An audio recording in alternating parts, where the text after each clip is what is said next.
worldwide at the Radisson Hotel in Green Bay. This is Locker Room with Local 5 Sports Director Bert Griffin. The Packers dominated their showdown against Dallas. And there's something more to love every time this team takes the field. So now Green Bay will head to the other city by the bay and renew another NFC playoff rivalry versus San Francisco. Get ready for another edition of Locker Room. Good evening and welcome to another edition of Locker Room right here in the Radisson Hotel and Conference Center at the Cedar and Sage Restaurant here in Titletown, USA. Well, the Packers are preparing for their third playoff date against the 49ers in the Matt LaFleur era, and if they play like they did down in Dallas, a date in the NFC Championship game would be coming up. Here to talk about that, all things in the green and gold, former Packer cornerback, safety, star of the special teams unit back in the 2010 Super Bowl season, Jared Bush. Hey now, what's up? Well, you sat at home, watched the game just like us, and wow. And then it was like, whoa.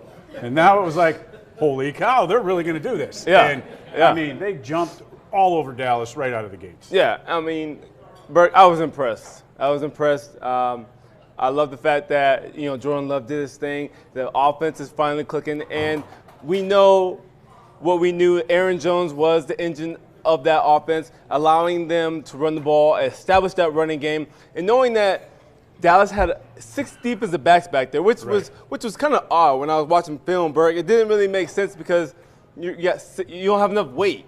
Yeah. It's just physics. Like you got 5 offensive linemen plus a tight end versus you got some little bodies in there as a defensive back. And I'm surprised Dan Quinn put that personnel out there. Well, you say that because the big guys are going to beat the little guys most of the time. Yeah, especially in the run game. Look, and that brings us right to Aaron Jones and the way they utilize their tight ends. Yep. Another 100-yard rushing performance. Yep. Set up all that play-action pass right down the field.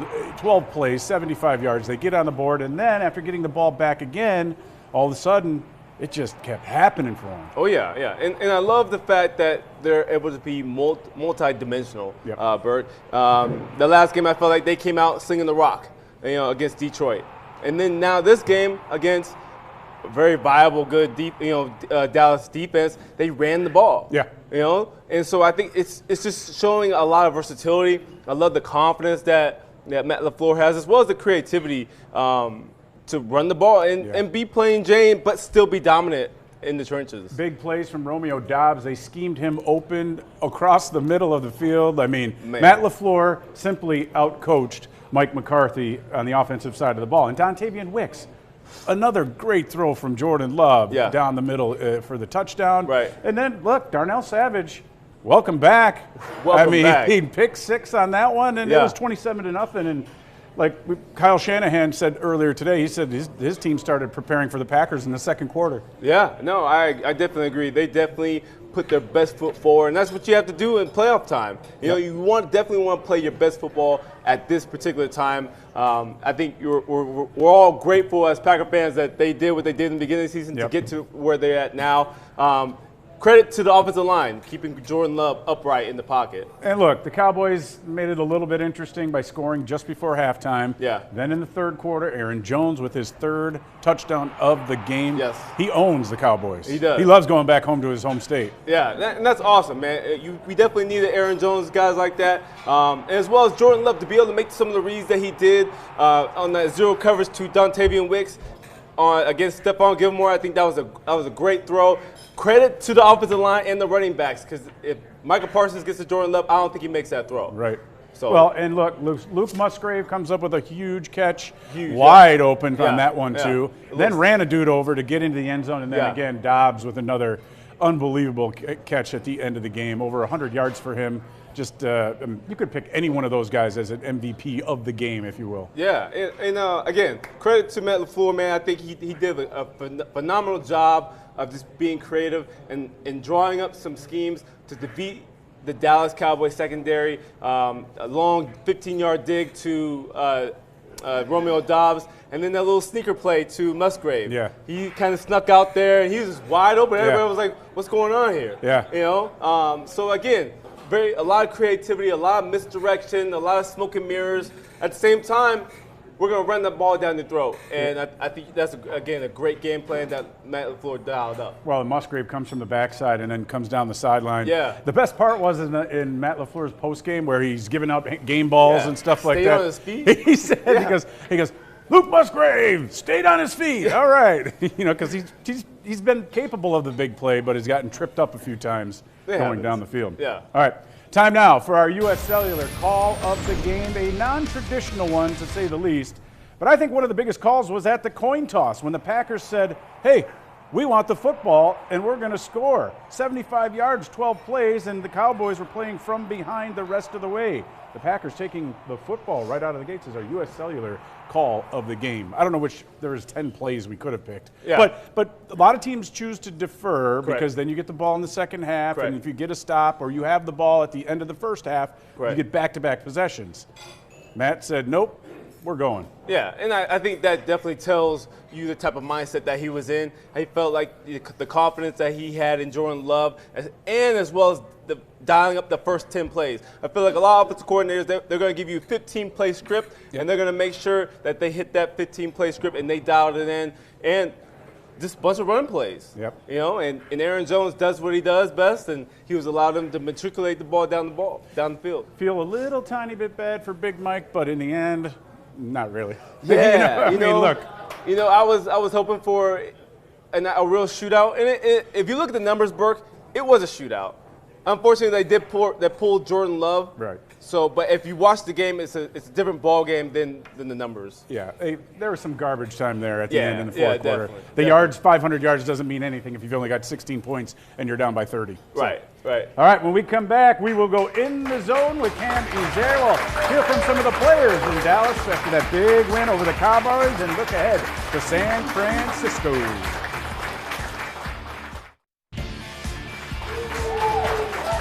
Welcome back to Locker Room right here at the Radisson Hotel and Conference Center inside the Cedar and Sage restaurant. He's former Super Bowl champ Jarrett Bush. What was your most satisfying win beside the Super Bowl? Now, obviously, that moment for you guys down in that same building, Jerry's World in Dallas, Texas, where, by the way, the Packers, Jerry might want to get somebody else because they can't beat Green Bay as of late, where it was such a struggle in the 90s to going down there for Brett Favre and everybody else. You guys have been great down there. Yeah, no, satisfying win probably for me, I gotta say two. I think the one in Atlanta and then the one against Chicago, of course. Yep. To get to the Super Bowl. Right. I think that was a very satisfying game and hard fought. Right. Just division rival, oldest rivalry in the game, and I think one of the biggest, brightest moments for me was tackling Devin Hester one-on-one. Sure. Because he can change the game. Right. And I was staring down the barrel of a gun, trying to tackle him one-on-one. So again, great team effort. I think for me, as a team, I think that was probably one of our biggest feats. As a player, walking off of Lambeau Field in front of 78,000 fans screaming and yelling after a win is nice. But is there something a little bit more galvanizing about going on the road and beating someone in their house when it's kind of an upset? Because your team, you beat Michael Vick and the Eagles. Yep. Top seeded Atlanta on the road, and then your NFC North rivals, who were the number 2 seed that year. Right. It's eerily similar in some ways, the way this season has gone compared to that. Now, there's going to be subtle differences. Right. But the lowest seeded underdog, nothing to lose. Let's just get after it. Yeah. I think that's point blank what it is, Bert. I know when we were sitting in those hotel rooms, traveling on the road, we watched and we sit here and we have the training tables. We got our training and the doctors and all the physicians, and they're taking care of us. And we watch and there's a TV sitting there, and we see all the analysts picking Dallas over the Packers, Dallas over the Packers, Dallas over the Packers. And you know how much of a fire that they have in their chest? Yeah. From the doctors to the trainers to us as players, we watched that. And so there was so much motivation. And you saw it. You saw it on game day. We put it to them. There was 27-0 in the first quarter, second quarter. And so I think that's where a lot of that motivation, that fire comes with it. Because I'm not sure if it goes any other way. I don't think they play as motivated. Well, I remember earlier one of our guests on this show, one of the Packer players himself, I kind of said, I think it was when they were 2-5, right. And I made the comment like, well, you know what, it's all right. You guys are young, and he looked me square in the eye and he said, bolt blank. Right. And he goes, everybody's been playing football in here except for Odumegwu, the guy in the exchange program. Okay. They've been playing since like 4th grade. Right. He said, don't give me this we're too young excuse. Right. Do you think these guys in this current group, they're too young to know and too young to be, you know what I mean? They're just playing loose and doing what they want to do. Well, I think a lot of them too, Bert. I think a lot of them went a different route. Some of them were drafted, some of them were undrafted. And a lot of times, like when you see, again, the media doubt them, again, is from a former undrafted free agent. When you show that you're going to doubt a certain team, especially the whole team, right? Jordan Love, how many doubters were there? Yeah. Aaron Jones, he's 29. There's some doubters he could hold that, that capacity again. Romeo Doubs, they were doubted. The defense, Joe Barry, he was doubted. Yep. So now you have an opportunity on the stage to present yourself and put your best foot forward. Why not on that stage against the old head coach that won the Super Bowl for the Packers and shock the world? Well, you bring up a great point with Aaron Jones because I remember your team, James Starks came on at the end of the season. He had fresh legs, and maybe Aaron Jones being hurt a good chunk of this year wasn't a bad thing, and they let him sit out. But I can tell you this, everybody on that roster is playing with a chip on their shoulder, and here's what some of the fellas had to say after that huge win down in Dallas. That was fun. So proud of our guys. I mean, that's fine. We love being underdogs. I mean, not me, but we all as a team probably like being underdogs. So keep sleeping. There's Love, pressure, back foot throw, end zone. It is caught for the touchdown. Oh man, I kept saying it every single week that Love was a different guy. He's amazing as a person. He's amazing on the field, and shout out to him having another amazing game. Oh yeah, it feels great. Like you said, I'm trying to hide some smiles. It's a party in the locker room right now, but it feels great. That's really all I can say. Jordan Love, wow. That's about all I can say. He is wow. What he did and the poise he shows, the command he shows. That boy, he elite. He elite. That sidearm throw, I said, damn. I was like, yeah, that was crazy. I let that boy elite. Jones again, running left, running up the middle, and running in for a touchdown. The third today for Aaron Jones. Something about you and the Cowboys, man. Is it personal, or what do you make of that?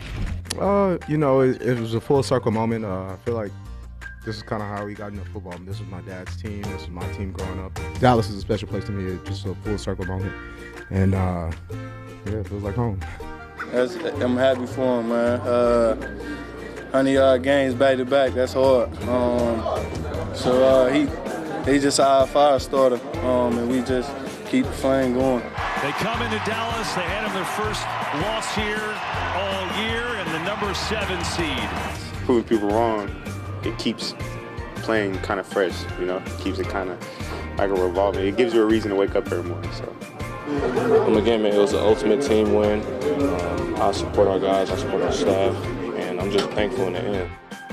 Obviously, those guys pretty pumped up after the big ball game, as well they should be. We'll hear from the players tomorrow in their first media availability since the victory over those guys. But San Fran now looms large. We're going to talk about the Niners coming up after the break. Plus, we'll go in the zone with Cammy's there and have our preview the game. Don't go anywhere.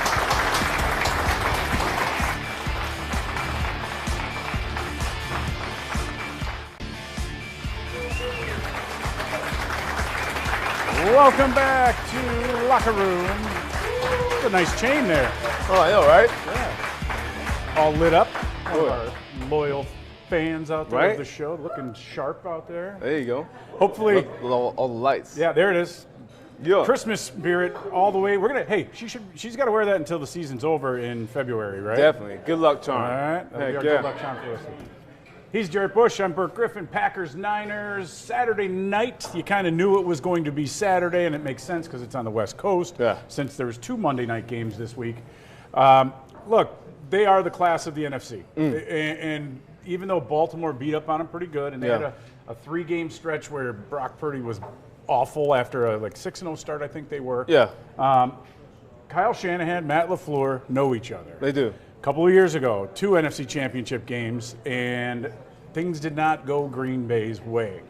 What's it going to take for the Packers to have a different result? I know the teams are a little bit different. Jordan Love is playing, not Aaron Rodgers. But when it comes to the systems, they're very familiar with each other on both sides of the football. No, I definitely feel like Kyle Shanahan definitely has the X factor as Deebo Samuel, as well as Christian McCaffrey, which are 2 different dynamics versus what they saw with Dallas. Because you have CeeDee Lamb, who is a primarily X receiver. He can play in the slot, kind of like Randall Cobb-ish, but now you got Deebo Samuel, who can play as a running back, and then Christian McCaffrey, who's a premier back.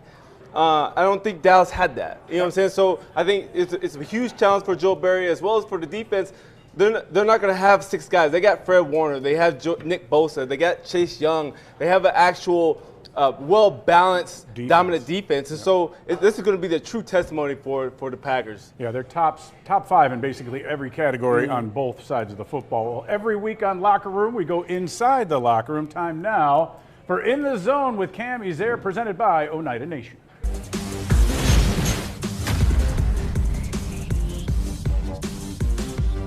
Here with Packers running back Emmanuel Wilson. Emmanuel, it's been quite the season for you guys. It's been quite the roller coaster. For you, knowing that you're so young to the system in the NFL, what have you learned the most about the NFL game? What I learned the most is that just got to play fast, really. And also take care of your body. That's the main thing, and that's really about it. It's really a mental thing also as well. So, yeah.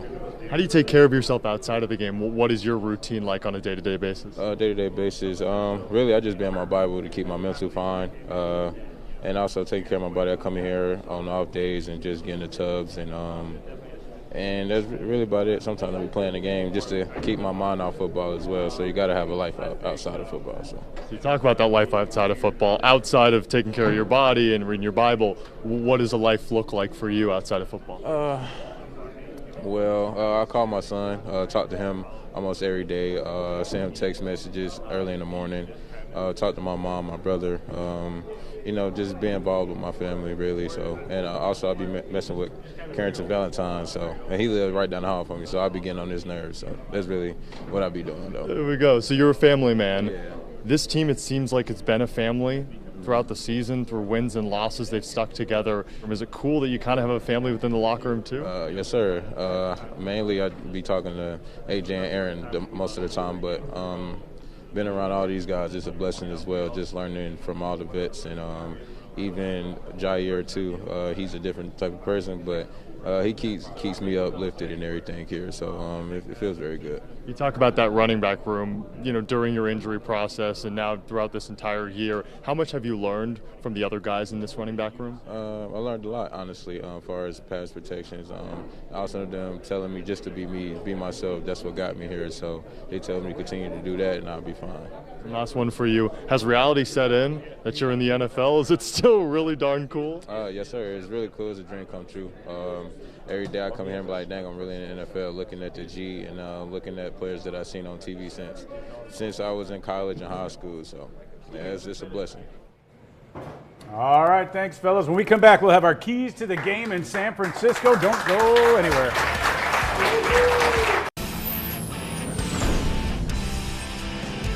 Welcome back to Locker Room right here at the Radisson Hotel and Conference Center. Our best seats in the house were courtesy of Viper Industrial. Tim Schmidt will take these home for the year.